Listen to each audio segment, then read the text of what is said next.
One of the things I've been trying to do is everybody's focus has changed too, because for teenagers and adults, there's nothing out there.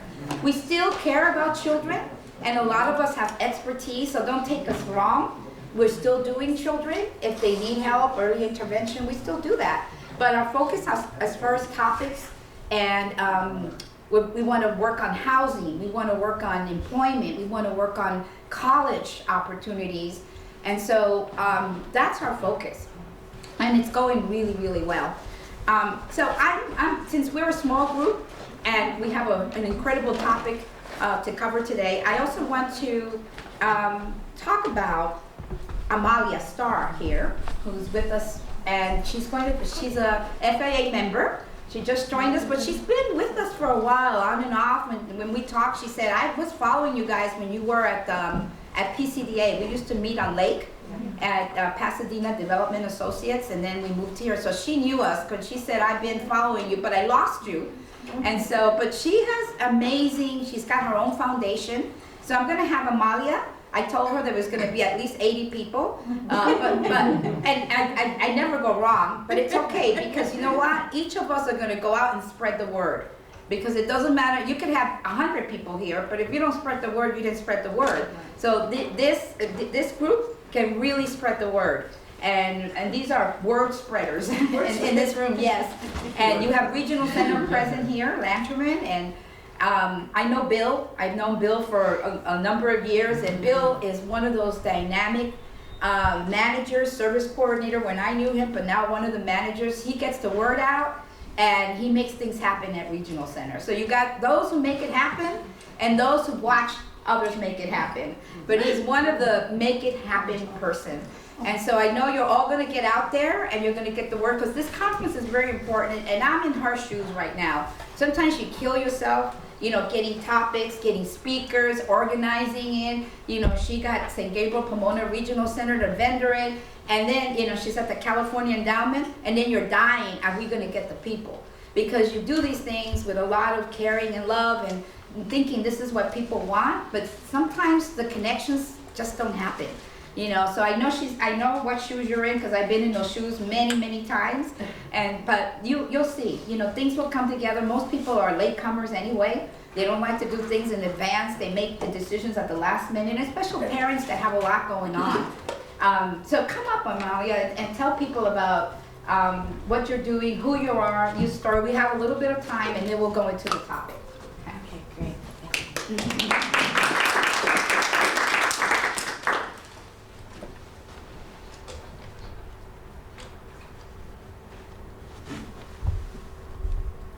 There's nothing I love more than standing in front of a group, talking to parents who have children with special needs. I love it. My youngest son was born in 1973, when autism really was almost unheard of. We didn't know Brandon had autism until he was 32 years old.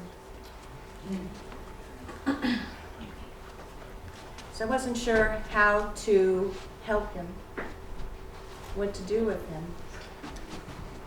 And yet he had epilepsy when he was 9, so they swept everything else under the epilepsy umbrella. Brandon asked for nothing, never wanted anything, couldn't make a friend. He fit every trait of an autistic, almost every trait of an autistic child. But I didn't know what to make of it. I could have done a lot better with having a name put to this condition. And yet at the same time, in a way, it was great not to have it, because I didn't want to limit him, because there was no reason to limit him other than for the epilepsy, which is a huge limiting, could be. I know I only have a few minutes, so I'm going to speed this along. But as Brandon grew up with no friends, he was moved over to Frostic School, which saved his life and our life as a family. Great school. Everybody's nodding. It was an oasis. He graduated from there, and Brandon never asked for anything except to say, I want to live alone.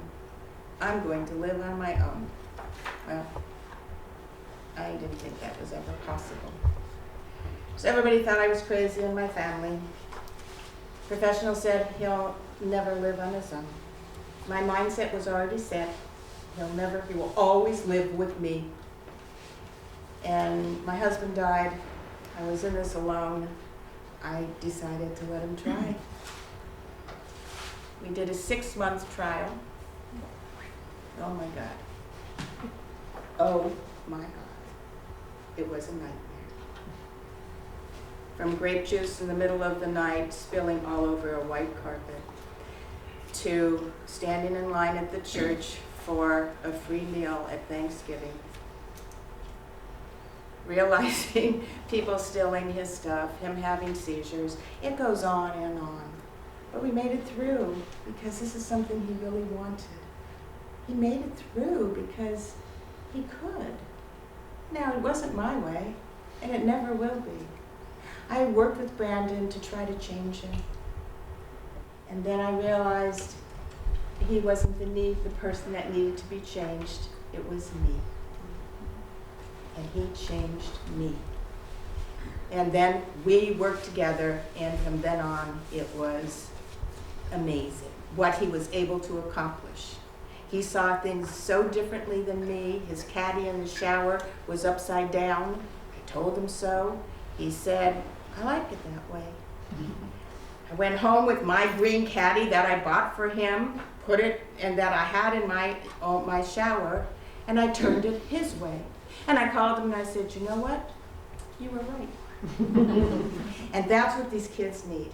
They need to be accepted for who they are. My way is not the only way, and that is for sure. That is, and I don't care anymore. I don't have to be right. I don't have to. I can just instead watch my son grow and change and develop in his way. These kids that have autism, so many of them are really special children. I don't see autism for my son anyway as a disability. I see it as an advantage.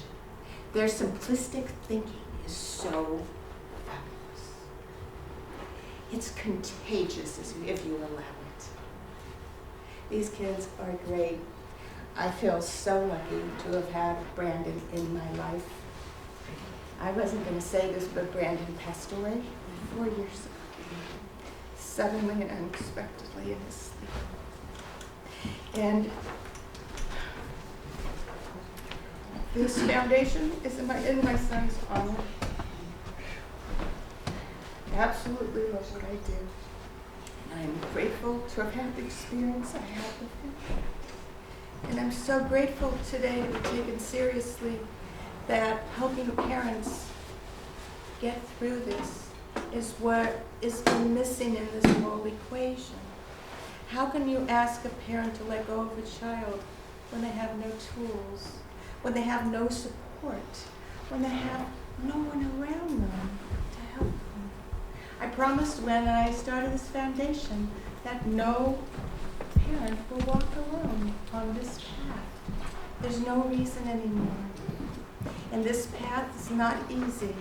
And I'm not going to say it is, but I'm going to tell you that allowing my son and helping my son live independently was the most difficult, but the most rewarding thing I have ever done. The reason we come here, I mean, these kids are so special. And where else would you stay the course if it wasn't for your child? Nowhere. We're used to quitting. We quit. We quit. You know, I'd always quit at night and then wake up in the morning and say, damn it, I'm back on it. You know? So, you know, everyone's shaking their heads and people understand and know. So this training is really important. It's important for people who have children that are 4, people that are 20, older, in between. It's the best when we get them when they're really young, because it's working on a parent's mindset to be open and available to anything as possible, as opposed to being shut down and closed off saying, nope, never gonna happen, just never gonna happen. We need to have this open so they are able to see the world, the parents, in a different light and say, maybe. I'm not asking them to say, sign on the dotted line, never. How about maybe is good enough for me? But to sit there and do this, and by the time these kids get to be 18, 19, 20, no, I'm never letting them go, no. Well, I understand that, because no one's asked you to do that before. And now it's so new to you, it's like, well, what if this happens? And what if that happens? And what if this happens? It's all these what ifs, and they might happen. I never thought of any of these things that would happen with Brandon, and I was shocked. I mean, yes, he got beat up. Yes, he was taken advantage of. Yes. And did I like it? No, of course not. Did he learn? You bet he did. Took a while. He told me once that he was beat up every Thursday. Every Thursday? How do you get beat up every Thursday? I didn't understand. And at lunch he said to me, well, these people told me I had to come back every Thursday at 2 o'clock. So I did. And I took out the back of a napkin, and I took my pen and I drew a map. I said, see this street? You never go here again, no matter what. But Mom, I have to get to this place. I showed him how to get there. Never was beat up again by those people. There's all ways to deal with these children. It's a matter of understanding their process, not ours.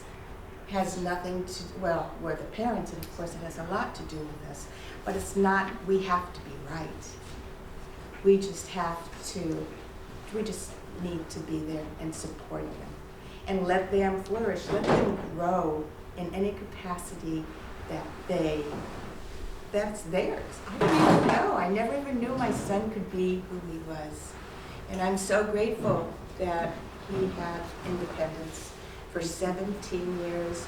And after he had passed away, he had a memorial in his honor. All the people on the 3rd Street Promenade were random volunteers.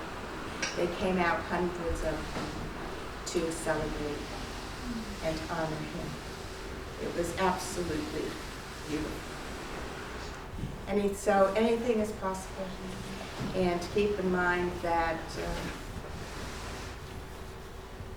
it's being a parent of a special needs child isn't easy, but it is really, really rewarding as you stay along this path long enough to see the other side. I hope you'll come and join us on the 5th. And regional centers are, I think we talked about that. Yes. I'm going to do the regional centers. Make sure everybody gets a flyer. Maybe Yeah. you want to. I will do that. I'm going to take them and pass them. Yeah, you can pass Thank them. you so Yes. much. Yes. Thank you. Yes, and thank you so much. Thank you. Advocacy, and what came up was we did have Lisette. She's back again, and of course Elise, and we were very impressed with Elise's story and the whole topic about bullying and teasing. And so I wanted them to come back, and this is just the beginning. We're gonna have, there's a plan to do a bigger session at Pasadena City College, because believe it or not, this is a very popular topic, and there's not a lot of people doing much about it. Dr. Brand Chamberlain, who's also working with us, he's done a lot in this area, but he couldn't be with us tonight. And so, and I really want to introduce the speakers tonight, even though you heard them last month or in January. I'm going to start with the therapist that is at Children's Hospital. Her name is Lena Rodas, and Lena is incredible. because again, she's focused. Okay, I'm a trained marriage family therapist, and I worked at Children's Hospital for 6 years. And you really have to make a choice to be dedicated to this area. And not every therapist knows people with developmental disabilities, and it's a hard area to do therapy in. And a lot of therapists take it for granted, oh, I can do it, you know, because they're kind of generalist for the most part. And so when Lisette told me about Lena, I said, oh no, we gotta have her. And then when I talked to her on the phone and she told me her background and her focus on individuals with developmental disabilities, also, you know, she's a young therapist, you know, and so it's great to relate to young people, you know, when you have another young person. And it's nothing about, you know, aging or anything like that, don't take me wrong, but there's a connection. You know, there's a connection, like you understand, because you're not that far away, you know, from the issues that I'm in time. You're not that far from me and the issues that I'm going through than somebody my age, you know, older, trying to, you know, with this topic. So she was someone that I was very interested in, and she's at Children's Hospital in the Division of Adolescents and Young Adult Medicine, and it's in partnership with the USC Center for Excellence on Developmental Disabilities. And so we have the best of the best, and I'm glad she came out. And then I asked her, well, how many speaking arrangements have you done? She said, well, I've done a lot with young people, you know, like the therapy groups, but I don't think you've done a lot of speaking in conferences. And I said, oh, great, wonderful. This is gonna be one of your first, and we love it. And I told her what the makeup was, you know, because I said, don't make it too psychology. You know, we don't want to talk psychology tonight. We really want to hear it from a perspective of someone who's worked the field, knows the young people, and has learned from doing the work, because that's how you really learn. The best therapists are those who actually work the field. And so Lena is going to give us a presentation about the entire perspective of, you know, what is bullying, how do you deal with someone who's gone through the situation, and self-advocacy. So those are the 3 things we're going to discuss today. And of course, we want to hear Elise, who inspired us to think about this topic. And I've known Elise for what, 6, 7 years, maybe even more. And so I've seen her grow up, and she's become such a young, wonderful lady, you know, young lady, teen, you know, and I'm very proud of her. And of course, her mom, we go back, you know, a long way. So Lisette is an amazing community organizer, advocate, but mostly an incredible mom. You know, she's got 2, and I'll let her tell her story. I'm not going to take that thunder from you, but I know she's not going to say this, so I'm going to say that. So I met Elise when she was at Special Needs Network, which is a huge organization working in South LA. And it's basically focusing on African Americans. And she was brought in to also focus on Latinos. But you know, she's very, very diverse. That's how we met. And then she left Special Needs Network, and then she went to work for Autism Speaks. So she's been with all these big organizations, and again, always wearing her parent hat, her community organizing, and always making changes for families and individuals on the autism spectrum and other disabilities. Then she left Autism Speaks, and she went to Autism, what is it? ASLA, Autism Society of Los Angeles, Autism Society of Los Angeles.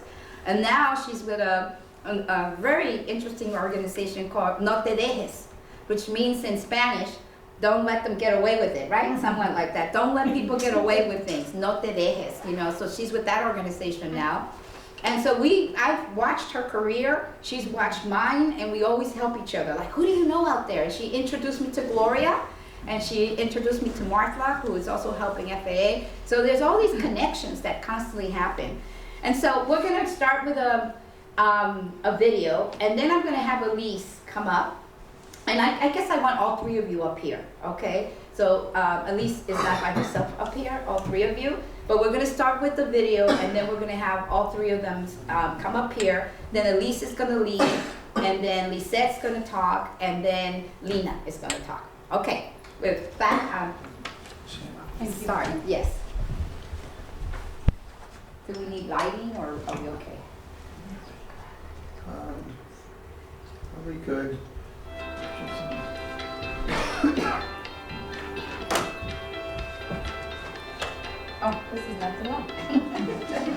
Welcome back to Infamous California. Joining me now is Lizette's 13-year-old daughter. Her name is Elise, and she was diagnosed with autism when she was 8. You some during your mom on set here. Tell us where they are now in terms of schooling, and I understand your son he's going off to college. He is. So my son is a senior at a charter school. He's come such a long way. Is he fine to function on his own? Does he still need support? He does need support. He needs support. We're creating the infrastructure right now to help him transition out of the supports that you have in school. They're not the same supports in college. So we are now shifting to more support, the regional center that's going to help him navigate, living an independent life. But we're not there yet. He still has challenges and does need that support. And so that's one of the key things is what do you do with your children when they do transition out? Are they, are they headed to go to pursue higher education? Are they going to do vocational training? Community, that's something that as parents we need to be mindful of, always planning for the future and what that looks like so that we can be prepared. And Elise, you're still in school right now. Yeah. Tell me what that's been like. Oh, well, I've been in this school for like around 3 months, and it's so awesome. It's called Summit View, and it's a help group, and it's other kids with like my type of disability. And it's been so awesome to be around kids that understand how I feel and that understand like what we've been through, what I've been through. And tell me about what you've been through in terms of going through some of the other schools that didn't work out. Well, I've been bullied, and it's weird because at first I didn't really know if I was bullied or not, because it's kind of hard to understand that. Like they would say something and they would laugh, and then I'm like, oh, okay, I'm just laughing with them. I would take it as a joke when I didn't know it was actually like pretty serious. And how does it feel now that you're in this program you said where you're surrounded by people that do understand that you have autism? I feel more comfortable. I feel more safe. It's like very relaxing, and I can focus and learn. And your mom mentioned your brother's going off to college. What do you want to do in the future? In the future, I want to be an artist. I want to sell my art, or maybe like ask people what they want me to draw and then sell it. And some of the work that you've been doing as an advocate, is that something you'd love your children to possibly do one day? They do it already. They come along for the ride, and they're very vocal. Now I'm empowering them.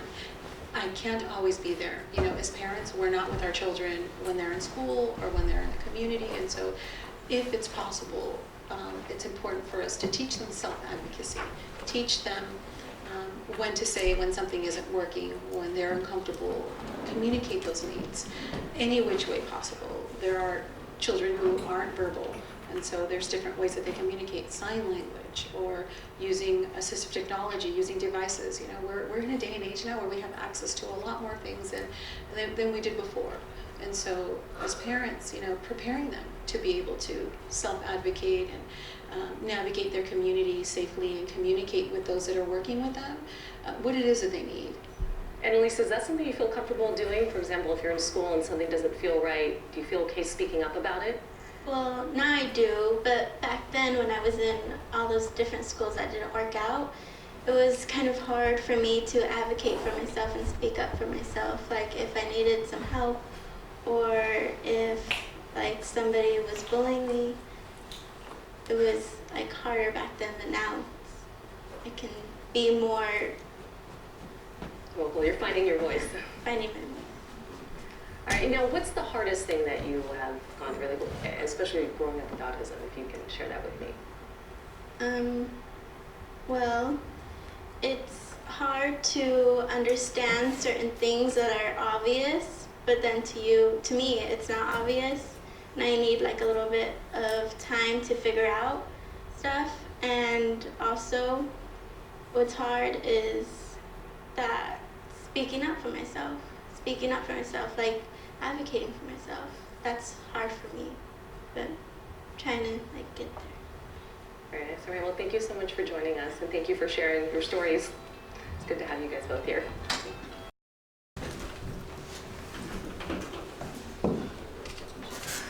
That was a great video, by the way. Thank you for doing that.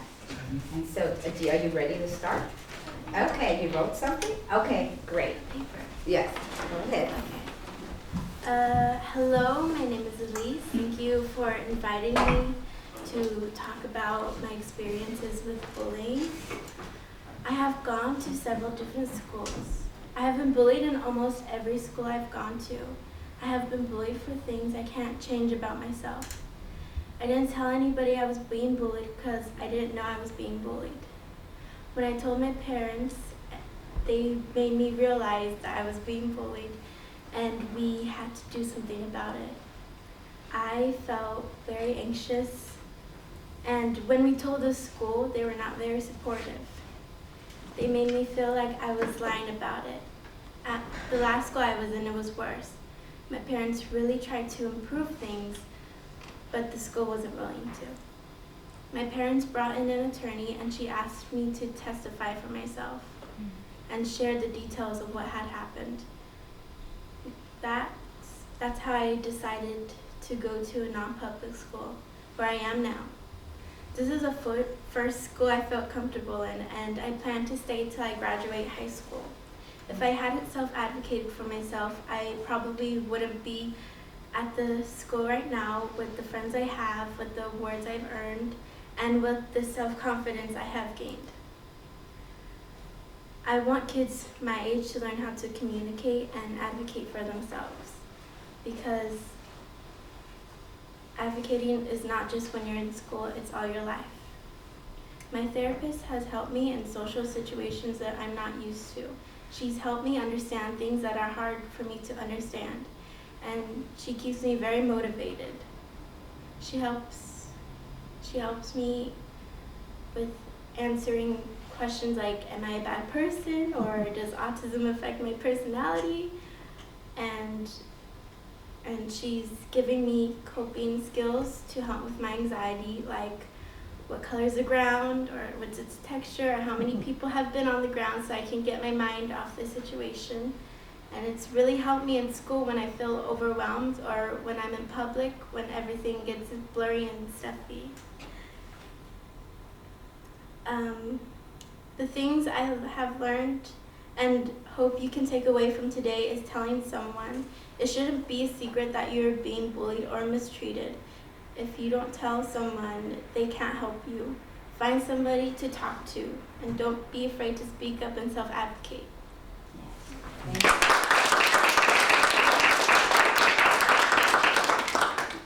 I'm so proud of you, Elise. Patricia, thank you so much for your introduction. I think our relationship and the feelings that I have for you are reciprocated. It's always nice to come back and talk to parents, and I'm really proud of Elise because Patricia has really encouraged us to talk about Elise's bullying to help her heal, because it's been very, very challenging, not only for Elise but as a family, because when one of your children is bullied, it really affects everybody. So thank you so much for inviting us back. I really just wanted to highlight some things that Elise said. It's not always easy for our children to communicate with us, but there are subtle things that we could see change in their behavior and their moods and their sleeping patterns. Even though those are not things that are always obvious, or our children can always communicate those things, but there are things that are happening that we can see that there's changes in them. And that's where we started with Elise.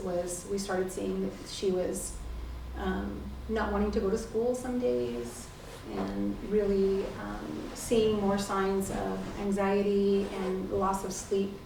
And I'm so happy that we've moved past that and she's in a better environment now. And so what we did as a family is we utilized the advocacy training that we all, that's part of our journey. So what happens when there are incidents like this, they need to be memorialized and they need to be documented. And I brought some information and resources if you're more than willing to take those. But for me, it was really important to make sure that I was documenting everything as it was happening in a journal and communicating with the school. Because it wasn't just one incident or an isolated incident, it was many, many incidents. And so we used our advocacy and wrote letters and had multiple meetings. And when we had a meeting, I would memorialize the meeting. This is what happened during our meeting. If it's not correct, please let me know. This is my understanding of what you said. And that was really helpful because I didn't think that we were going to need an attorney, but we did. We did because, as Elise said, it's not always obvious to schools and teachers and principals. Kids are very savvy and they do things behind adults' backs. And they're very subtle things that they do, like excluding children from sitting at a table or stealing their money, or there's many, many things that happen. And so for us, it was having those uncomfortable conversations and memorializing it with a follow-up email or a letter. And we ended up using all of that information.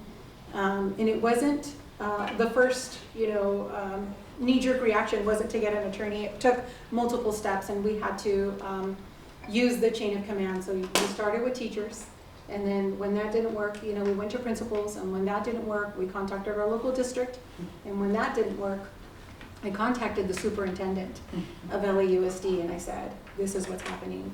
And, she intervened, but it wasn't enough. It still continued.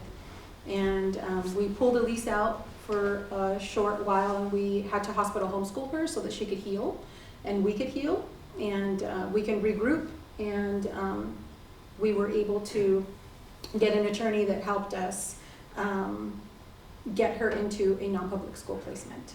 And so it was about a year of advocacy and letters and meetings and the journey until she was able to be placed in an environment where she's thriving now.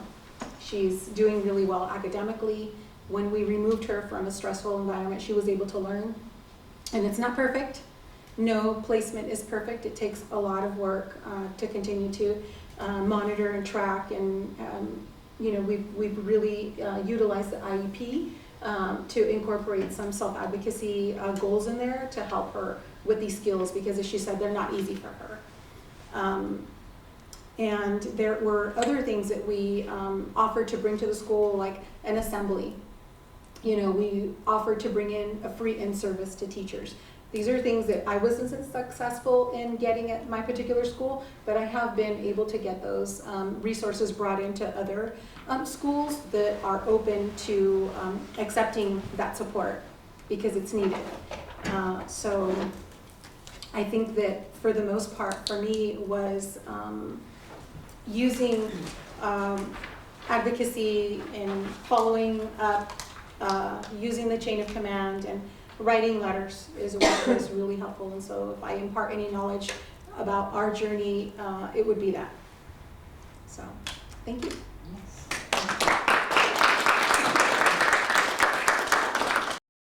We utilized mental health services and mental health support, and it was really helpful to Elise.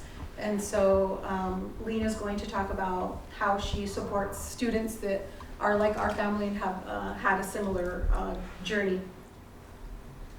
So while we wait for the PowerPoint, thank you for shut down. That's okay. Technology, you can never count on it when you need it. Right. So like Patricia mentioned, my name is Lena Rodas. I am the therapist and social worker at the Division of Adolescent Medicine at Children's Hospital. And I'm in the behavioral health program. So there are various programs within the hospital. And I've had some interactions with some of you in the room in other capacities. So for our work, it's very unique in the training that we receive because we're part of the USC USAD. So we're part of the Excellence in Developmental Disabilities. So we get a specific, very unique set of skills in terms of working with youth that have co-occurring diagnosis. That means they're the existence of something else with the mental health. So that could be a child or youth or young adult with a medical condition, so a chronic medical condition. That could also be a youth or child with a developmental disability. And again, it's co-occurring. So there's also the presence of a mental health illness present. So that could be anxiety, depression, oppositional defiant disorder, ADHD, and the list goes on in terms of mental health. And what we understand is the presence of a developmental disability increases the risk of developing a mental health condition. The population is at greater risk given just the vulnerabilities, given what they struggle with, and some of that Elise shared today. And today's talk focusing a little bit more on bullying and the impact that that can have on the mental health of a youth. And Tricia said something very unique about adolescents and young adults. It takes a very special kind of person to want to work with an adolescent teen and a young adult. So we at the Division of Adolescent Medicine work with youth from 12 all the way up until 25. And one small caveat, we are funded, subcontracted by the Department of Mental Health. Yes. So that also limits who we can provide service to in the community, but I can answer any questions you have about that later. But in terms of access, for our teens and young adults, it's challenging to find therapists in the field, in the communities, who want to work with the teens. Yes. Because our teens are challenging, our young adults are challenging. They're going through a period of exploration, they're trying to find their autonomy and their independence, even when there is a developmental disability present. Our children with autism and our youth and young adults are trying to figure out the world that doesn't really make sense. The language doesn't make sense, the signs don't make sense, the people on the street don't make sense, nothing really makes sense. It can be very confusing and very disempowering to a youth or young adult trying to become more independent, trying to advocate for themselves when they don't have the skills, or they're just underdeveloped, or they haven't been given the opportunity. So we do a lot of work with parents and helping them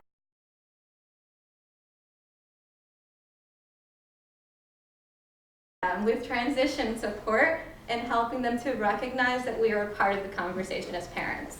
If we don't empower our youth to become independent, if we don't empower our young adults to feel like they have the capacity to enter the adult world by treating them by actual adults. So we might start with a family at 12 where the youth or the young adult does nothing on their own, and by the time we get to 15 or 16 we start having a conversation about, okay, what can we do? How do we increase the independence? How do we increase mobility in the community of navigating? Because we are not eternal. It's an important conversation to have with parents who feel like that we're always going to be here to support our youth and young adults, and that's not the case. So trying to figure out a way. This one in the middle? Yep. Okay, great, thank you. Trying to figure out a way how to ally. Find out. Thank you so much. Ally with our youth and young adults. So that's where therapists can be a huge bridge. Yes. In allying with them, because we are their therapists. We support the client, and parents don't always like this. But my role is empowering my client. My role is to help my client develop their sense of self, their identity in the world, and to feel empowered. And that can also be challenging to a parent who's had to hold their child just tighter than most parents do.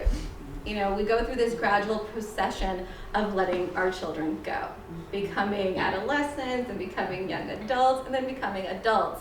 And that changes when we get a diagnosis like a developmental disability. Our expectations change, our world is shattered, and we go through a sense of grief. We lose something. We lose the idea of the child we thought we were going to have and the expectations that came with that. And that process isn't linear. That process can be very overwhelming at different stages, and as we know with our children, they always have a new adventure to bring to the table. It's always something, and it's always at different stages of their life. What a child might experience is very different than what an adolescent is going to experience, and the challenges that might come with being in a community of people at school who recognize more my disability, who now recognize the difference, where that gap in elementary school, in preschool, wasn't so clear. They play, they just play. And children don't recognize differences. Your youth and your young adult doesn't recognize the difference. But as they grow, so do the expectations. So do the social demands, and so do the expectation that you are going to interact with me in the same way. And when that doesn't happen because the skills aren't really at par with the age, developmentally, because our youth can be much younger, or just have skills that are much younger, then that's when it creates a risk. And that's what we're talking about today. We're talking about vulnerability, we're talking about risk, and how to mitigate some of that. How do we help support our youth and young adults to, at Lisa's point earlier, give them the language. And part of that is giving them the definition, because there are a million definitions for everything. And bullying for our culture is a definition, but bullying in different cultures is something very different. It could be something that's normal, it could be something that's expected. When we think about machismo, is that's expectation of the male bravado, the male, aggressor, right? So we have to take a lot of things in consideration when we talk about vulnerabilities. So again, we're talking about the definition. The CDC defines bullying in these very, important ways.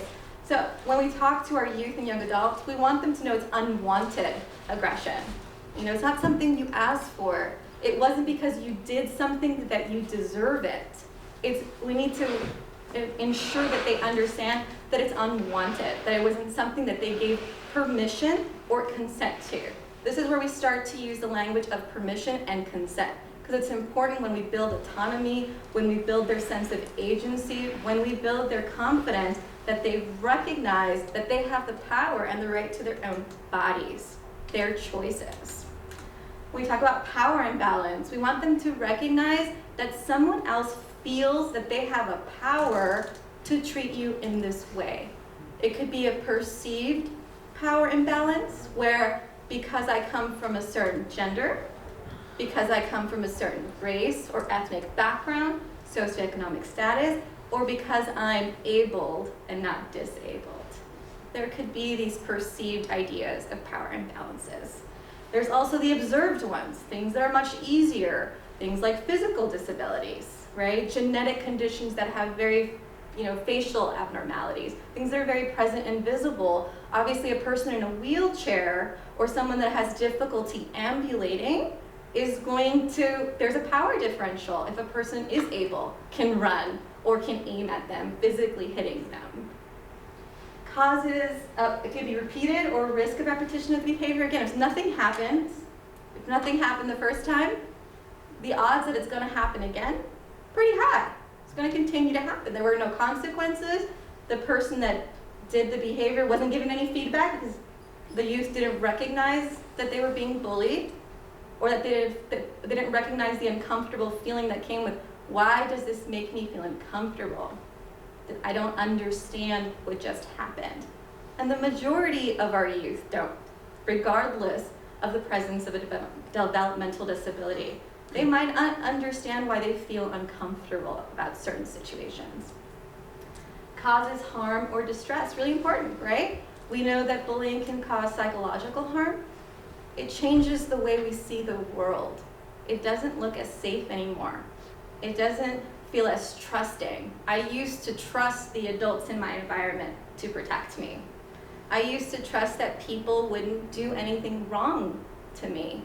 I used to trust my environment, my school, the authority figures in my school, and now I don't.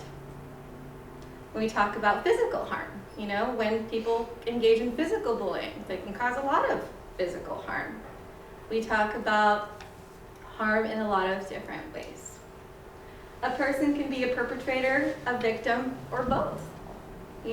Recognizing that bullying, when we talk about the definition, it includes both. It includes the person that is experiencing the bullying, but it also includes the person that's perpetrating.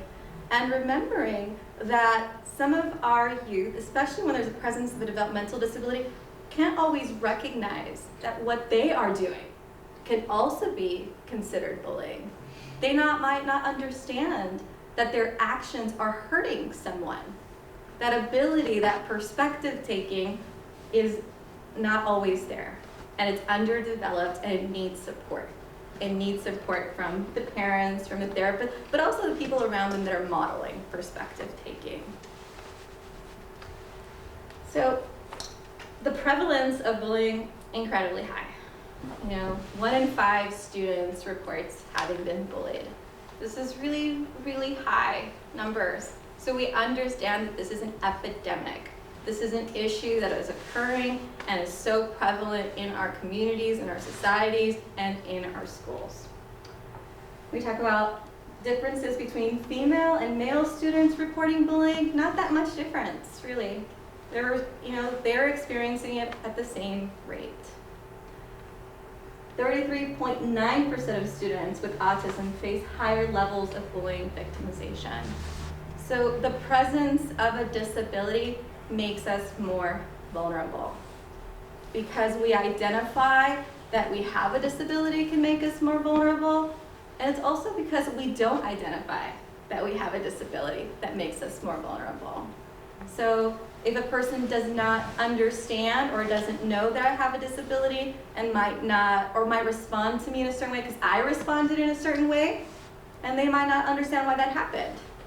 So that interaction was odd, or why did you do that? Or what's wrong with you? So you can start to create vulnerability for our youth. So different types of bullying. It's important our youth and young adults understand that there are different types of bullying because we need to be very concrete.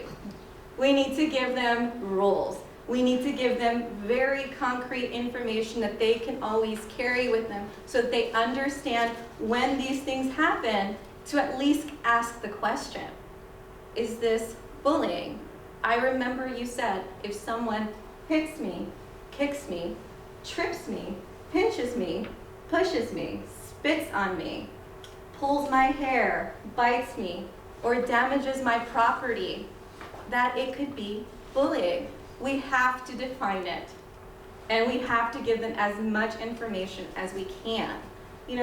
When we talk about damaging property, it could be someone taking their folder, not letting them get their homework. It could be something, getting their cell phone, breaking their cell phones. It could be breaking the iPad that they use to communicate. It could be their backpacks that they keep writing on. The list goes on. But helping them to identify the language and what it means so that they can at least ask the question. Hey, this happened to me today at school, or hey, this happened to me today in college, today, and what does this mean?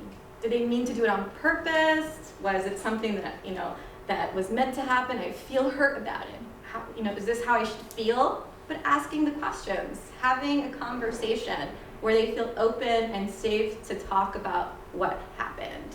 And that's not always easy for our youth. You usually ask the question, how are you doing today? Fine. What happened today? All good. It's just getting and pulling teeth, right? That's all teens. I'm sorry, whether I work with a team that's typically functioning and a youth that has a developmental disability, I ask the question, it's always, fine, it went well, school's good, all's right. I'm like, okay, what does good mean? Good, bad, good, good, what does it mean? Having a conversation. So verbal bullying, we talk about insults, we're talking about teasing and intimidation. We have to define these terms. It's easy to maybe define an insult. They might understand what that means. If you've given them the language before, that isn't nice to say. Don't say that to people. They might feel this way. And teasing as well. And intimidation is a hard one. We have to explain what intimidation means. Something like a veiled threat is intimidation, and people don't always recognize it. Something bad is going to happen to you. It's veiled. It's not telling you when. It's not going to tell you definitively it's going to happen. It's not saying how it's going to happen. So they might say, you're going to get it. These are threats that aren't very direct, but are very intimidating, and they're meant to intimidate and to threaten. So we have to define also language. So if we were to give them a PowerPoint and say, okay, this is what all the bullying is, we also have to define the terms within it. It's important that they recognize what they are and understand the language again. Homophobic or racist remarks, really important. And again, it's important for our youth and young adults to also recognize that this is bullying when they do it. When they do it mistakenly, when they hear their friends doing it, so they think they can do it. Well, I heard this, or when they've heard us accidentally say something, that we don't know that we've said in a conversation. Not to say that we say homophobic remarks or racist, but just remarks in general. They tend to repeat what we say, or what they've seen. Or this interaction works this way, you always say, hey, and a bad word. And that's how we relate to one another. And some youth do. They use bad words when they're relating to each other. Half of the youth I work with do, But for our youth, they might not know that then they can't take that out of that interaction and do it with everyone else. And they start calling, hey, you, so-and-so. And everybody's like, what's happening? So we also need to help them understand. Verbal abuse, any kind of verbal abuse is bullying, any kind. If someone's changing their tone, if someone is changing the volume of their voice, they're talking down to you, that's verbal abuse. It's abusive, and that's also considered bullying. Types of bullying also go social or covert. Males tend to report a lot more physical bullying. Girls tend to report more of this. That doesn't mean that boys don't experience it, but girls tend to report this in higher numbers. When we talk about lying and spreading rumors, again, the intention is to humiliate. The intention is to damage someone's reputation. That is the intention. Negative facial or physical gestures, mean looks, again, helping our youth, and I might do this with a client. I might show them a mirror, and I say, show me what a mean face looks like. Show me what an angry face looks like. Show me what an aggressive face looks like. And then I say, show me the face you give your mom when she does something you don't like. So I might start there too. So helping them also to see their facial gestures, to help them learn facial gestures, because we know that's not always intuitive, that's a difficulty. Really being able to read other people's facial expressions. Playing jokes to embarrass and humiliate, the whoopee cushion example. Somebody puts a whoopee cushion, you go and you sit and it makes a huge farting noise, and everybody laughs, right? Well, if that's repeated and that continues to happen, I start to feel bad. Why is everyone laughing at me? I don't get it. Why is that funny? So not being able to recognize what is happening in the room, and that the reason people are laughing is because of them. It's because something is happening to them. So helping them to recognize. Mimicking unkindly, encouraging others to socially exclude someone. Lisette gave this example earlier. If they're the last person or not even picked to be on a team. Or if there's a club that has openings and your child or youth or young adults told no. If they want to be part of the table and they want to join a table at lunch and they exclude them, or everybody just gets up and walks away and your child or youth, young adult is left there like, what just happened? Did I say something? Did I do something wrong? And they continue to internalize the sense of something is wrong with me. I can't make friends. Why can't I have friends like the people at school? Damaging someone's social reputation or social acceptance. And this is a huge one because it's so prevalent today. It's cyberbullying. We are all connected to our devices. We don't let it go. Our emails are never off. Our text messages are never off. Our social medias are never off. It's ever present and it's all the time. It's 24 hours, 7 days a week. And guess what? Our youth and young adults aren't any different. It's probably one of the biggest complaints I hear from parents. I said, what's going on? Tell me what's happening. They won't get off their phone. And then the youth will come in, she doesn't get off her phone. I'm like, okay, good points, all good points. Let's talk about that. Let's talk about what we're modeling, well, what the expectation is, and do we set that expectation and then say, but we're not gonna follow it. So, this comes up a lot. But again, access creates access, right? So abusive or hurtful text, emails or posts, images or videos, remembering that because there's access all the time, this can happen in a group, this can happen at an individual level, this can happen at school, daytime, nighttime, afternoon time, can happen at any time. It is abusive, it is bullying. There needs to be something that happens. It doesn't matter if it happened at midnight while they were at home and you want to address it with the school. 2 students at the same school, the school has to address anything that creates a hostile environment. And we have to take that language is vague for a reason. It could be hostile for a lot of different reasons, but bullying is definitely one of those. Deliberately excluding others online. We talk about social media platforms, we talk about the millions of rooms that there are in social media. We have Facebook and Snapchat and Instagram and I don't know the million other ones that my clients tell me that I'm trying to keep up with. But there's platforms now where all people do is talk bad about each other. That is the focus and the goal of the chat. You go on there, you post something, and the expectation is that they are going to offend you, insult you, tease you. That is the expectation. So for our youth and young adults who are trying to navigate the world, to understand it, if their friends say, yeah, go on this website, and then that becomes their understanding. People are supposed to treat me this way. I'm supposed to interact in this way. So it's important, again, the conversation, to also be aware that our youth and young adults do have a lot of access and trying to ally. Our biggest goal as therapists for teens and young adults is to create allies with their parents. Because, a youth or a young adult physically can leave your campus.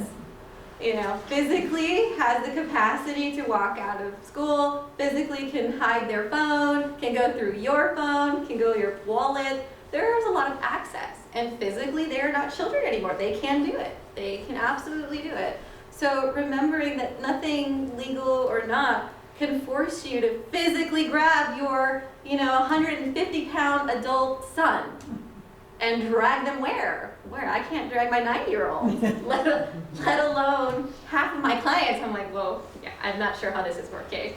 But again, having conversation where we ally with them so that we can create a sense of safety around conversations like, I would really like the opportunity to see what you're seeing. I've been seeing this changes, like Lisette mentioned, like these signs of what's happening, there's changes. Can you show me what you've been looking at? Or can you show me what's so funny? I would laugh too, creating an in for yourselves where you're the ally. Because once you're seen as not the ally, that's challenging. Nasty gossip or rumors, intimidating others online, or using their login. That happens. That's bullying. I can't tell you how many of our clients that's happened to. Hacking happens. And if someone is trying to imitate your youth or young adult, remembering to tell them that that's bullying, but also a conversation around access, right? We don't sign everything. We don't give everybody your name, your social security number, your phone number. This is private information. So it's a good time to also hop into the, what's private, what's public. What information is only meant for you and your mom and trusted people, and what information is not. I love this image. When I talk to the youth that I work with, this resonates so much for them because everybody is experiencing bullying. All of my youth have experienced it in some capacity. And these things have an effect. They affect our youth and young adults. They affect their self-esteem. They affect their identity. They affect. So for our youth And again, navigating as an adolescent is just hard. You know, we're talking about the social demands are hard. And when we become an adolescent, we are no longer the center focus of all the information. I am more interested in what my friend has to say than what my parent has to say when we become teens. And that's part of the development. And our youth are listening, they're observing, they're taking in, and they're trying to figure out, who am I apart of my parent? Who am I? What kind of person do I want to be? Now, so navigating as a teen, they have to learn to navigate. So when I have a conversation with parents, I said, okay, let's think about what happened today. And you know, it's very similar to the conversations Amalia was having earlier. You know, we have conversations around, this is going to happen. We cannot prevent it 100%. We can't say that we can place them in a bubble as much as we'd like. I'd love to place my kid in a bubble. But then they don't live. You know, I always take the example of the Finding Nemo movie, you know, and Dory asks him, and you know, Marlin's saying, the dad's saying, well, I never want anything to happen. And she's like, that's odd. You don't want anything to happen? You know, nothing good and nothing bad, because the good comes with the bad. We can't separate the two. Experiences are going to happen. We don't want to teach our youth and young adults that stress isn't there, or that challenging relationships aren't there, because we have challenging relationships.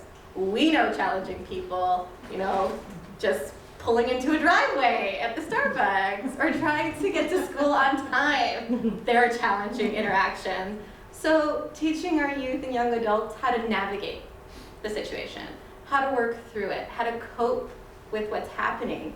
Not the alternative, which is like, I'm going to pull them out. And I get a lot of that. They're never going back.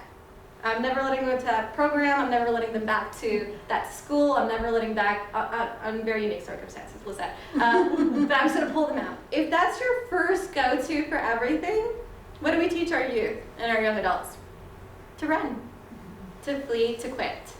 And if that's our first go-to, we don't teach them to cope. We're not teaching them to navigate, and we're not teaching them to manage. We all learn to manage stress.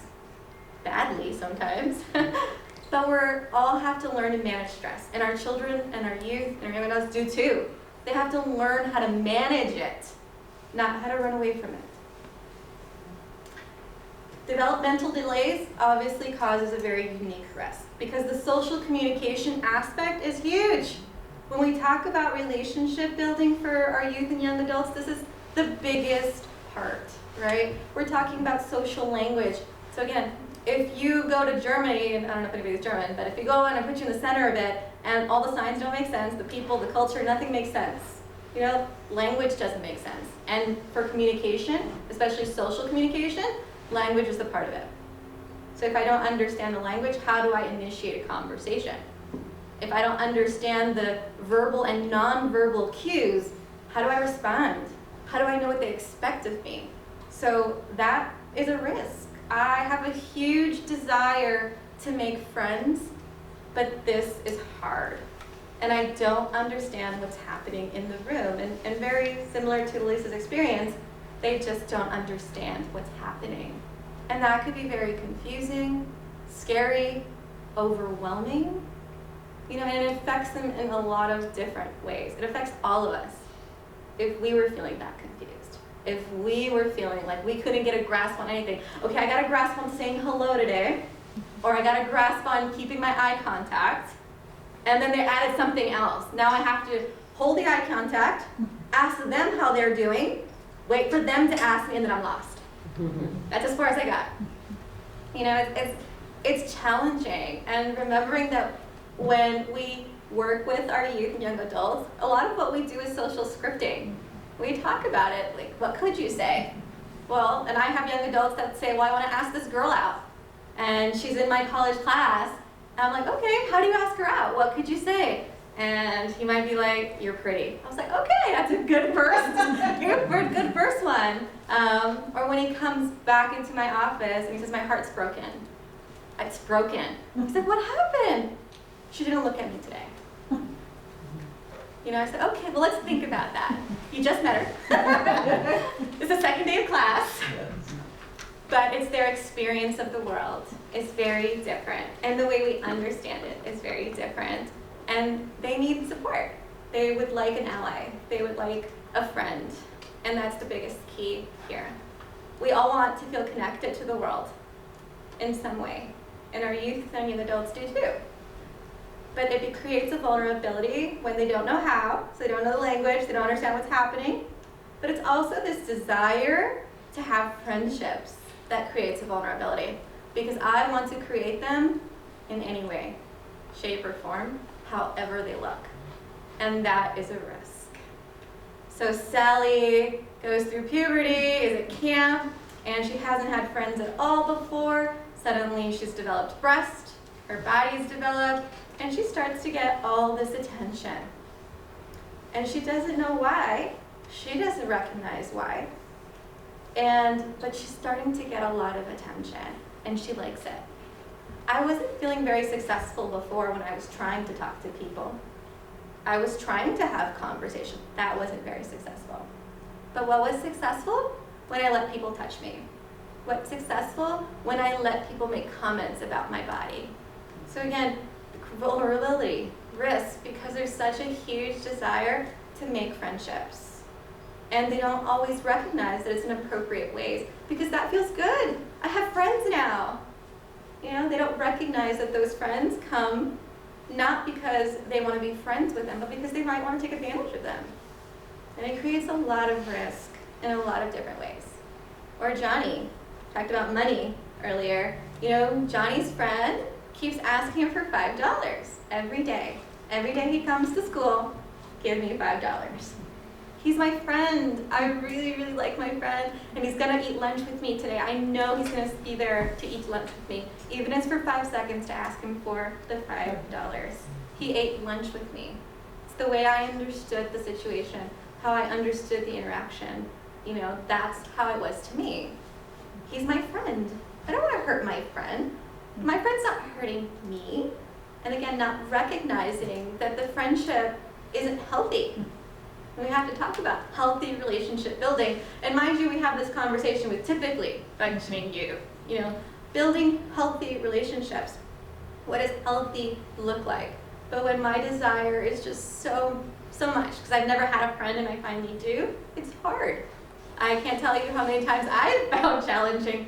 Well, let's think about this friend, and this is the only friend they've ever had, and they're so invested in this friendship, and they don't see the red flags.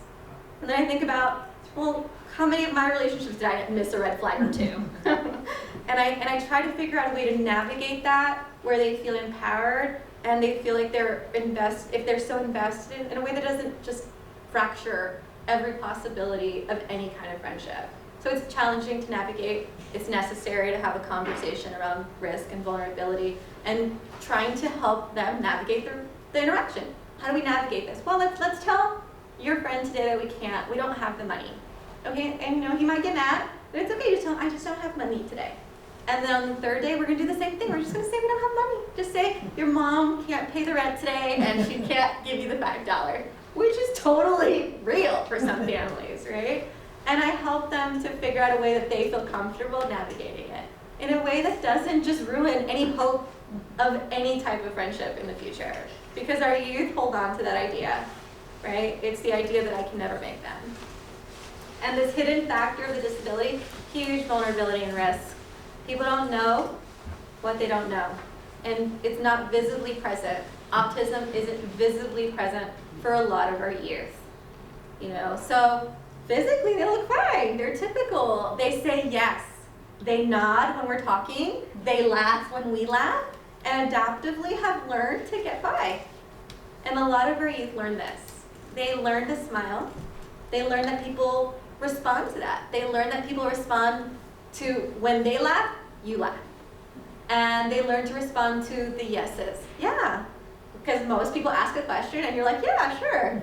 You know, and then you ask more questions and what do you realize? You probably didn't understand that, right? So as they get more complex, so as we get older, our relationships get more complex. And people start to recognize that something is different. And most of our youth and young adults don't always know the appropriate way to respond to that. Oops, what did I do?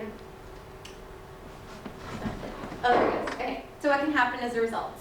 And Lisette spoke to that. We talk about social isolation. If your youth and young adults already feel uncomfortable in social situations, but if they even start to feel more uncomfortable around people they generally feel comfortable around, a sign. What's happening? What's wrong? Let's talk about it. Let's try to figure out how I can help you. Feelings of shame, obviously I'm letting someone treat me like this, it's going to have an impact on me. Sleep disturbances, like Lisa talked about, so that's sleeping too much or sleeping not at all. Waking up and I might sleep for 2 hours and I wake up again, and then I might sleep for another 2 hours and then I keep waking up. Changes in eating habits, I eat more or I eat less, and most of our kids when they're anxious tend to eat more. We eat when we're anxious, or we lose our appetite altogether. Low self-esteem and self-worth, really huge. School avoidance is really key and really important. If your youth starts to say, I don't want to go to school, I don't want to get on the bus, and they're refusing not just one day, but 2 and 3 and 4, and it just continues to be a habit and a pattern, trying to understand what could have changed, what is happening. And because they don't always have the language, they're not going to tell us, hey, this happened, and this is the reason why, and this is connected to this. So it really takes a lot on our part to try to understand. Symptoms of anxiety or depression, they might start wetting the bed. There might be some regression. They don't want to leave your side.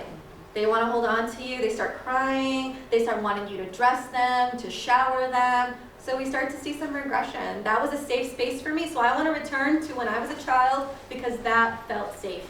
I don't feel safe right now. Long-term impact, chronic depression, increased risk of suicidal thoughts, suicidal plans, and suicide attempts. And again, this is a huge, huge, huge red flag. It's an imminent risk. There is something really wrong, and we need to take action. When we start talking to parents about, well, they're manipulating, they don't just want to go to school, I said, no, because I would rather prevent something from happening that we don't know than later on feel really bad about the consequence. So we're going to take whatever your youth and young adult says at face value. We need them to also recognize the positive and negative consequences of every action they take, including, I want to kill myself. That comes with very specific things that need to happen. People need to assess safety. There are questions that need to be asked. We need to make sure your youth or young adult are safe, and if they're not safe, take measures to make sure that they're safe. That could be creating a safety plan. That could be deciding that they need to be in a hospital. That could be deciding we need to put a lot of things away, and access, limiting access. Whatever that looks like for your youth, it needs to happen. Because let's say a youth learned, every time I say I want to kill myself, my mom buys me my toy. That could happen. It happens, But there's also consequences. Every time you say that, I also call the therapist, or I call 911, or we go sit in the ER for 7 hours. So we take you seriously. We take what you're saying seriously. We want to be here. We want to address it. We want you to know that this is important to me. So regardless of why the reason, we don't know. Take it seriously. Anxiety disorders, post-traumatic stress, so PTSD, 100% this develops from bullying. Poor general health, medical issues develop from stress. We know this, our high blood pressure, our diabetes, our stomach problems, general health issues. We might start experience more psychosomatic symptoms, so things like headaches and tummy aches, and the slew of other pains in our body. We know that depression, if there was already pain present, depression just makes it worse. Anxiety just makes it worse. So pain just feels worse. And it might be easier for me to recognize my physical pain because I don't recognize my inside pain. I don't recognize what's happening inside of me. What does anxiety feel like? It feels like I want to throw up. It feels like I have a knot in my throat. It feels like my stomach is just going to turn inside out. My heart is racing. I want to jump out of my body. And I don't understand what's happening because even we don't understand what's happening. We get anxious and because we're scared, but it's so hard for us to connect that sometimes. It's hard to connect. So we might get angry and we might get defensive, or we might shut down. as a way to protect ourselves. And our youth do very similar things. They just don't have the insight to recognize it. So we need to help them get there. Substance use, self-medicating, self-harm, these are ways to self-medicate. These are ways that if I inflict a different type of pain, I feel something. If I'm feeling numb, I feel something. If I'm feeling so distressed inside that I want to feel a different type of pain that distracts me from the pain that I have inside, I'm going to do it. And our youth with developmental disabilities also have sensory issues. Let's just add some extra layers of that. So there's sensory issues involved. So I might not feel anything. My tactile registry is just not there. So I have to really hit something. I have to really hit my body in these very physical, ways to give myself any kind of input. So recognizing that this also plays a part. We're just adding layers on top of layers on top of layers. Substance use, again, difficulty establishing trusting and reciprocal friendships and relationships. This becomes an issue. People are no longer safe to me. I don't want any friends. I'm never going to have friends. This is just never going to happen. And because they ruminate and they perseverate, and because they get very focused on that one interaction, and it's hard to move them from that. We just keep coming right back. It's important that we process it, like Elise was mentioning. It's important to talk about it.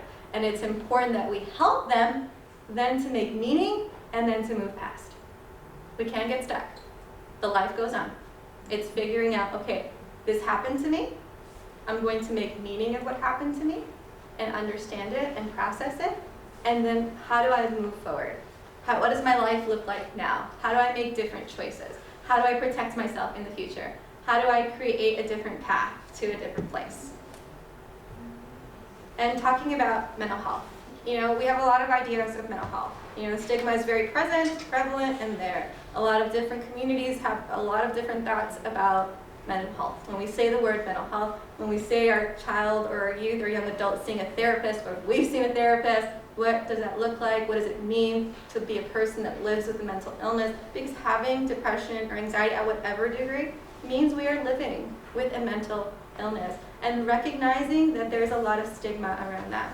And for our youth as well. Our youth don't want to share they get therapy. They don't want their therapist to show up at school. So I'm very mindful of that. I might ask my youth, hey, I hear you're having struggles at school, or hey, you're having trouble at a regional center program. I might say to you, would you like me there? I can help you talk about what's happening. We can talk about what you've been telling me, but I'm mindful. I'm also encouraging their autonomy, their own sense of agency. If my client says, oh, I got it, let's do it. You let me know how that goes, But, not all our youth also understand, I'm not crazy. Why would you send me to see a therapist? I don't have a disease. Why would you send me? Do you want to put me somewhere? Those are our ideas. They used to be our ideas. It wasn't that long ago that we were talking about institutions. We forget that there is a culture, and this was obviously very present for us. So when I talk to youth about therapy, and I talk to parents who have, made this huge brave step to find a therapist, they threw a line, they cast it, and they're trying to fish for one that's really good, right? And finding a right fit for your youth and young adult is important. Fit is important for any person. Not every therapist is going to be a fit. So finding one that works for your youth. And we know that having a developmental disability, autism, the social communication is an issue. It's a problem. They are going to take longer to build that rapport with a therapist. So a therapist that is used to, okay, we're going to work on building rapport for the first week and then really dive into it, that's not enough time. We might need a year to finally get to a comfortable space. And after that comfortable space, you're like, hey, I want to tell you this. Or, now I start to tell you more. My language is getting more developed. You've given me the language, so I know what to call it. It's very much similar to young children. They don't have the language to explain what's happened, so we give it to them. We explain what bullying is. We explain what trauma is. We explain these things, so they now have the language to say, this happened to me, this impacted me in this way, and I need help to work through it. So we talk about talking to someone. You're just going to go talk to someone. You get an hour to talk about whatever it is that you want to talk about. And I might say to my youth, okay, look, we can sit here for 45 minutes in awkward silence. If that's what you need for the first week, let's do it. And I have to be patient. I have to understand, and I have to know that building rapport is just going to take longer, and that progress is going to be slower. Because if I'm an anxious therapist, and I'm a new one, I might be like, nothing's happening, right? Nothing's getting better. You come in every week and you're telling me the same thing, or we're still talking about that fight you had with Johnny. Why is it? So it's important to be patient with our youth and young adults as they go through the process of learning what therapy looks like. So again, if it looks like me sitting in a room for 45 minutes, awkward silence, or if it looks like me playing Uno for 45 minutes, first 20 times, that's fine. That's what we're gonna do, or Connect 4, or whatever it is that they would like. Or if they like to show me their anime for 45 minutes, done that. It's very interesting. I can say I'm an anime expert. Or if they want to show me something, because obviously for our youth, it's their interest. It's what is that helps us to find a way in. So I use that interest. If it's, they don't stop talking about the Lakers. That's the only thing they ever want to talk about. Every interaction is about the Lakers. I say, okay, let's talk about the Lakers. And then I might say, okay, we're only going to talk about the Lakers for the first 30 minutes. And then I might say, we're only going to talk about the Lakers for the first 15 minutes, okay? And then the rest of that time, we're going to talk about other things. So I might say you get to share your experiences. You get to share maybe some emotions. You get to learn about emotions. You get to see what they look like. You get to learn all that huge list of emotions that exist out there. Stressors. You get to talk about what's stressing you out. If I'm stressing you out. If if I gave you a consequence and I took away your phone or your iPad, God forbid you do that. No, don't do that. Talking about the stress of my mom or my dad or my family dynamic or my school, whatever it is, you get to talk about it, and it's just about you. We talk about problem solving. Let's talk about this today. You're heartbroken because she didn't look at you today, but it's only the second day of class. What could we do tomorrow? What could it look like? Or if we don't like our program, what could we do? Could we talk to them about what is it you don't like about it, and talk about options you have? You don't have to get stuck. You were totally traumatized by some experience you had, and now it's how do I move forward? Learn and develop coping skills. Adaptive coping skills. We all have maladaptive coping skills, right? When we come home and we binge watch Netflix for 6 hours and we didn't get any sleep, or that second bottle of wine we should never have gone to, or that whole bottle of wine we never should have gone through. We all have maladaptive coping skills. Helping our youth to develop healthy coping skills and utilize their strengths. If they like the Lakers, I'd say, okay, you know what? How about we videotape a portion of the Lakers, and before you present in class, how about you hear it for a little bit? Hear the 5 minutes of a coach talking to their team. Or I might say, you know what? I'm the coach for the Lakers, and I'm telling you, hey, let's go, let's do this. You can do this. So I use the language to help them develop skills that they can use moving forward, and I build on what they have already. Work on feeling better about yourself and make meaning of what's happened. Finding connections is hard. If I could connect what happened to me when I was 5 impacted me today, that'd be great. No one would be therapist.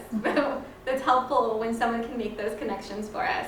It seems like this happened, and you feel this way today. I'm wondering if it's connected. What do you think? Do you feel like it's connected? And although generally we want our clients to get there for themselves, our youth and young adults struggle with that insight and that connection. So we might make that a little bit easier for them. What do you think? You think it's connected? I feel like we're almost done. Yes, self-advocacy. So I talked a lot about empowerment, self-advocacy, their sense of agency, and how to work with our youth and young adults and building that, because it's important. I want them to know it's their life. I want them to know it's their body, and I want them to know it's their choice. So whatever happens to you, it is your choice. You have a right to it. You have a right to say, I'm uncomfortable. You have a right to say, I don't like this. You have a right to say, this isn't working for me. And recognizing that it doesn't work for me. Recognizing that I'm uncomfortable and that I don't need to be here. That I don't need to sit in this uncomfortable feeling if there's something that is wrong with my environment.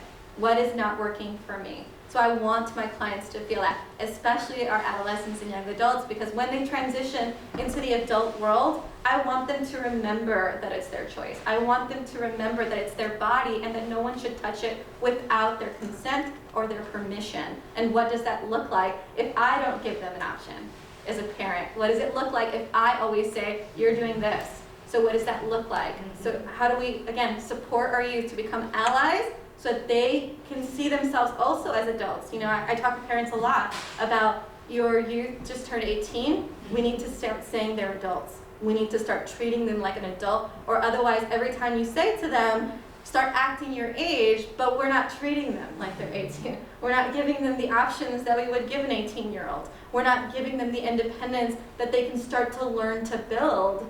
Then why would I feel like I'm an 18-year-old? Why do I feel like I can go to college? Why do I feel like I can get a job? Why do I feel that if I still feel like I'm 15 and every time my provider asks me a question, I say, Mom, or I just don't say anything at all and just stand there.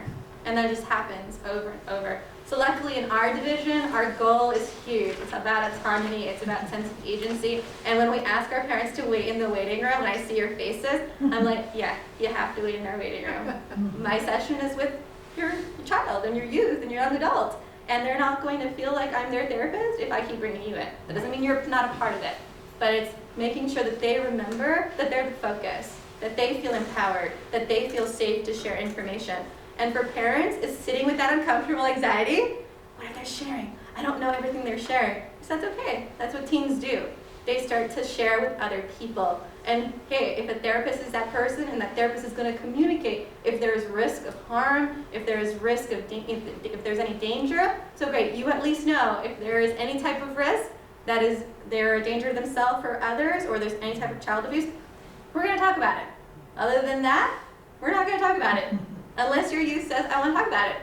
And I say, okay, what do you think about talking to your parents about it?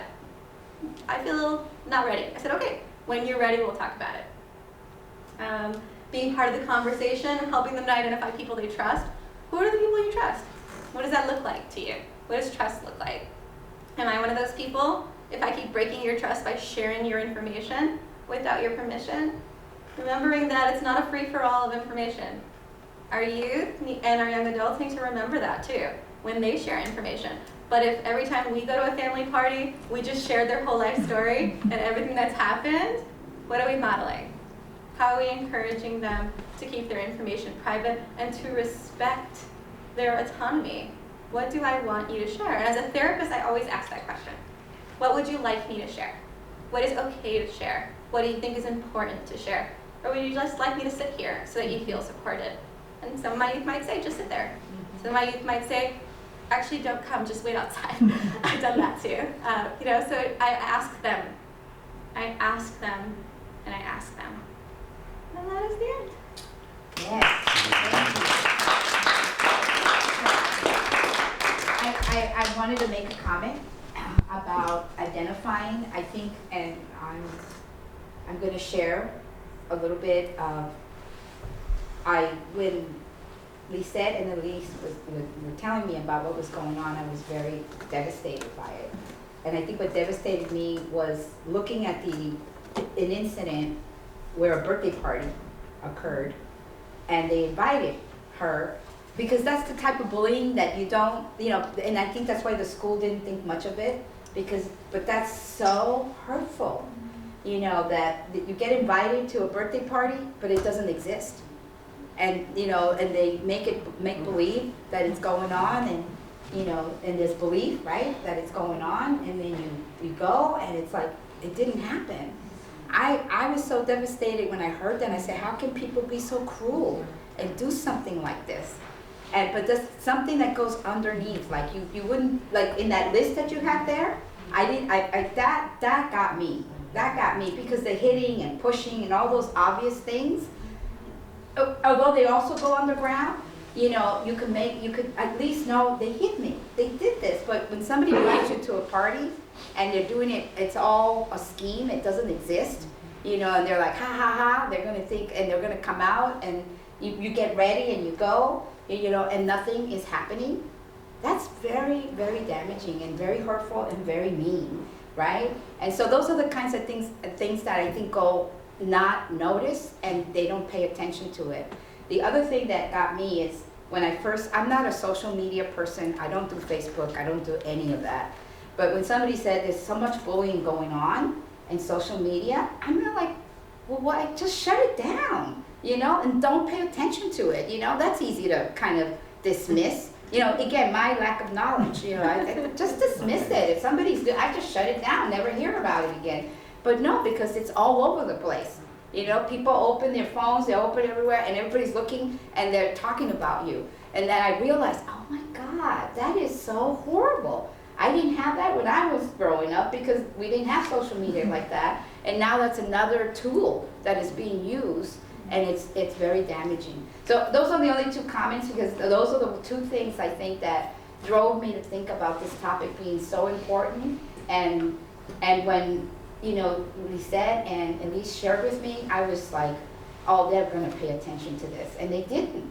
You know, when you told me that had happened, I said, oh, for sure they're gonna address this. This is not acceptable. And it's still, no, she misunderstood, maybe she didn't get the date right. You know, people look at it and excuse it and dismiss it. And that's very damaging too.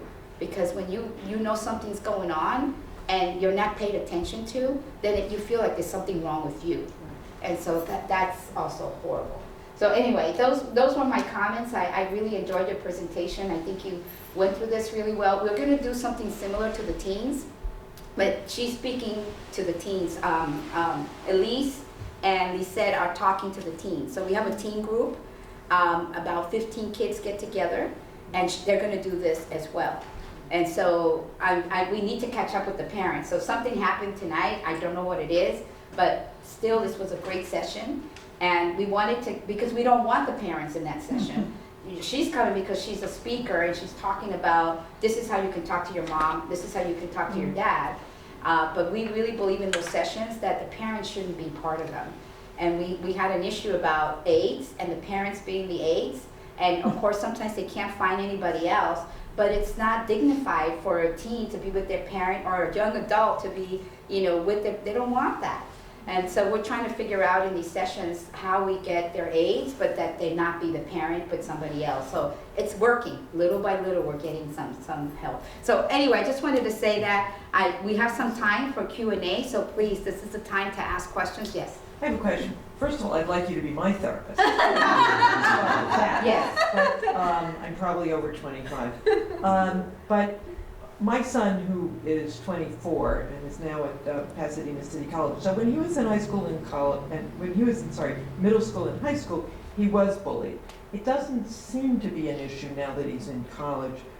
But am I missing something? I mean, do you find that a lot of bullying goes on in college as well? Yes. Bullying just happens in all different social arenas, unfortunately. Even I at mean, work? he hasn't said anything about it. You know, high school, and he identified it, and he actually went and complained about it himself. But he hasn't said anything about it, so I'm just wondering if I'm missing something, or do kids actually sometimes grow up and stop doing that? We hope that they do, but I can ask you, do you guys see any adults that like to bully in your own personal lives? Yes. We know a lot of people that take that power imbalance to heart, you know. And for, you know, that's why I gave the list of things to look for, because our youth don't have the language, our young adults don't always know what's happening, and again, that desire to make friendships clouds some of what's happening because they're my friends. But I would pay attention, you know, to other signs that they might be telling you that something is wrong. It's tricky though, because in middle school and high school, I could show up at the school, I could go into class. I mean, my son would be mortified if I did that in college. Yes. And the college would not like it either, by the way. So it is a lot trickier because you're not involved the way you are, particularly those of us with kids with special needs. We're very involved Exactly. in the K through 12 process. And remember, our young adults are going to always be present to someone that wants to create that power dynamic or that experience that's, you know, very challenging and it's very bullying. Remember, we're trying to teach them the skills to navigate it and to manage it. At a school level, they are protected by the school district to create an environment that fosters learning. At a college level, not so much, you know, but there are still laws in place. There are still legal laws that need to be abided by, but we can help them to navigate relationships in general. There are going to be people that aren't very nice, and how do we recognize that? There are going to be bosses that aren't going to be nice, coworkers that aren't going to be nice, teachers that aren't going to be nice, how do we navigate it? How do we manage those challenging, interactions? Managing them. Because as adults, that's what we need to learn to do, is manage them, know when we have to say something to a police officer or to, someone else that could potentially help us. Okay, thank you. I have a question. I find that a lot of the children or young adults who have developmental disabilities aren't capable of doing what you're saying. And what you're saying is fantastic, and I loved it, and it was very educational, and I appreciate it. But I'm finding that for many of my clients, that's not going to work. And so the other avenue of how we face them is very different. And I appreciate what you do, because it is difficult to find a therapist that can relate in some capacity, in some way. So I'm working on that, trying to figure that out, how to help those kids, because my son fell into that category. And he had never say them, he wouldn't be able to handle this at all, or express, or to sit there. And your speech, by the way, was eloquent, it was perfect, it was fabulous, and it was terrific, and thank you so much for sharing. That isn't easy, and you did such a great job, so thank you so much.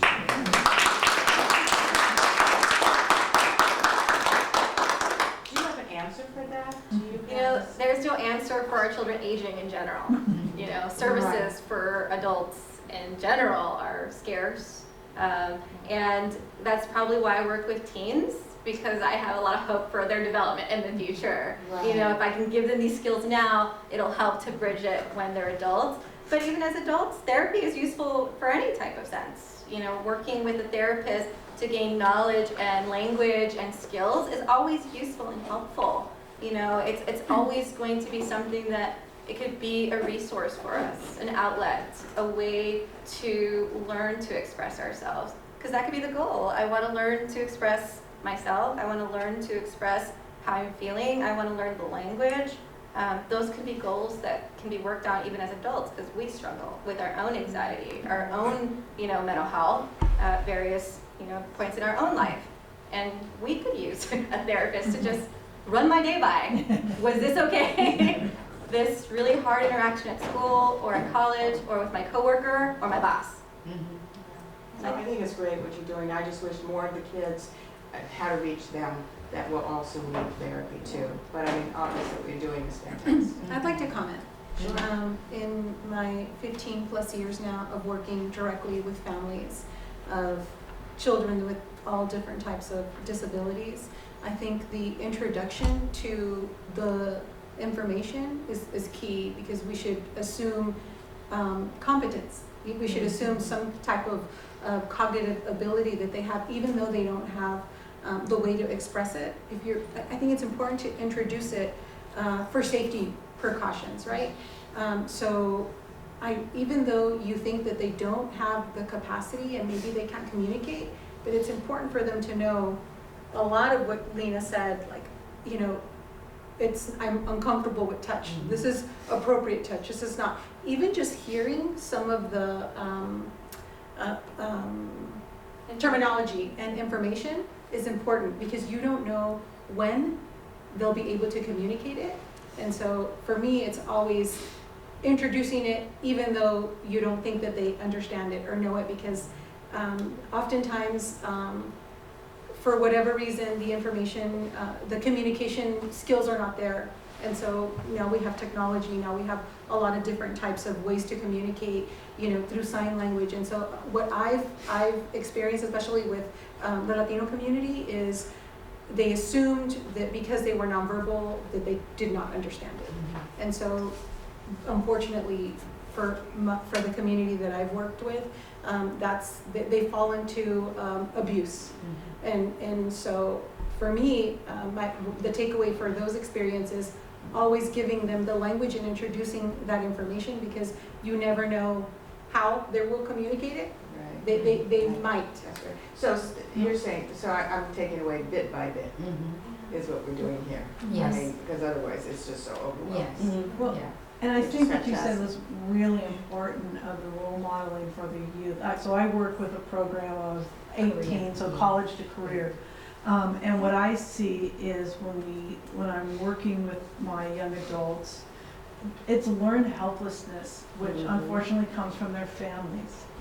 When I have young people who know they can't make a decision, they generalize, like they don't generalize some of the stuff, but they generalize that feeling of, I don't have the capacity or capability to manage my own decisions. I don't have good choice. I don't know how to make a choice. Like that whole nothing about us without us, that is, we do that. And it's really interesting as I talk to parents, they're like, no, they don't need to be there. I was like, okay, what you've just said is that their value has just been diminished because you don't want them in the room to talk about their life. They're carrying that in every aspect of their life, not just in this little room. And I think from a parent perspective, is really knowing that you've got to get your child ready. I think it was your child ready to be as autonomous as they can be from the get-go, right? That is the real key, and really listening to the people who say, no, we're not going to talk to you without your child. And it's not offensive, right? But it's teaching your child how to be in the uncomfortable conversation maybe, or advocate, or to hear what is being said about them because they have the right to do that, opposed to you don't have the right to hear some things. So I think that's a real big piece from a parent perspective. That says a lot, and we hear that from kids. I'm not an adult. I'm like, well, legally you are, right? But no, I'm not an adult. I can't make any decisions. Well, you are today, right? So really helping parents see that that's so important to get them ready to be able to advocate. And it's not advocating just for themselves, the safety of I have value, and therefore you'll treat me as somebody with value. So the way we're hoping to address this, because we have a set of teens and we have adults, is like we hope Elise will break down this material, what you did, Lena, but in her own words to other teens, because you have to break down this in simple ways. Like, I would love to give examples. If this happens to you, you know, if you get invited to something and it doesn't exist, that's bullying, you know, and you don't know how many out there have had that experience, right? And so giving concrete examples, I think that would be really, and you need to say something about it because it's not right. So simple things like that, you know, no one should touch you if you don't want to be touched. You know, very simple things. We're not going to give a talk at Lena's level because you're bored the teens to death, but you know, but at least, but at least can maybe take that material, her experience, you know, and they'll listen to her for sure. You know, and then that in small pieces, like you said, break it down small, you know, so that they can hear that. So we're going to incorporate this with the teen group and then the adults as well. And so we're figuring out how do we get these concrete things to happen in 2 hours that we have them and directly with them, you know, and then we want to circle back with the parents. So that part is still not as consistent. I was hoping this session would serve that purpose, but I don't think we communicated that well, that, you know, it's all kind of connected. Or they're waiting to see that the teens get it or the adults get it directly and then they'll hear about it. But anyway, that's the plan because this is very important. Yes. Any other comments, questions? No? Thank you all for coming.